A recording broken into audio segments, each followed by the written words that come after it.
La voix, en quoi votre voix permet finalement de pouvoir créer de la cohésion, mais également de pouvoir aussi créer une identité. Et la première chose que je vais faire, c'est je vais poser le micro, non pas pour faire le malin, mais pour vous montrer à quel point, dans l'immédiateté, la voix crée de la relation. Je suis de formation artistique, qu'on pourrait qualifier chanteur d'opéra.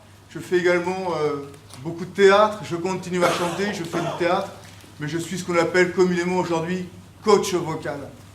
Et ce qui est toujours demandé, que ce soit en communication orale ou en cohésion, c'est comment créer du lien finalement avec l'autre.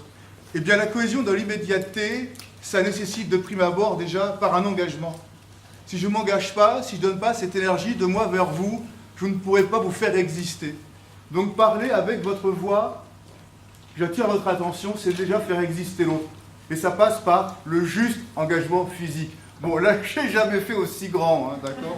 De temps en temps, il faut avoir le micro, parce qu'après, effectivement, les voix peuvent se fatiguer. Mais prenez conscience qu'auparavant, les micros n'existaient pas. Donc, naturellement, les voix étaient beaucoup plus engagées. Donc, engagez-vous au travers de votre voix, déjà pour faire exister les autres. Chanter, parler sont consubstantiels, sont faits avant tout pour exprimer une émotion. L'oral, l'instant présent, c'est avant tout un échange d'émotions, d'énergie. C'est pour ça que votre voix, c'est votre identité. Il n'y a que vous qui pouvez la discerner véritablement, et que quand vous vous entendez enregistrer, vous dites « mais c'est pas moi, quelle horreur !» C'est normal, d'accord? C'est normal. Et finalement, on a cette capacité de synchronisation au travers de la voix, alors que vos émotions, elles rentrent chez les gens.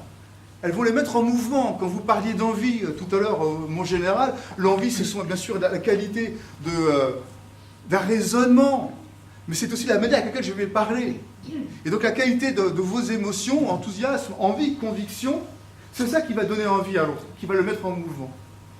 Donc c'est d'être attentif qu'à l'oral, je porte une vraie responsabilité, c'est sur les émotions que je vais exprimer, parce qu'elles vont, le groupe va s'en nourrir et va s'aligner dessus. C'est vraiment très très fort.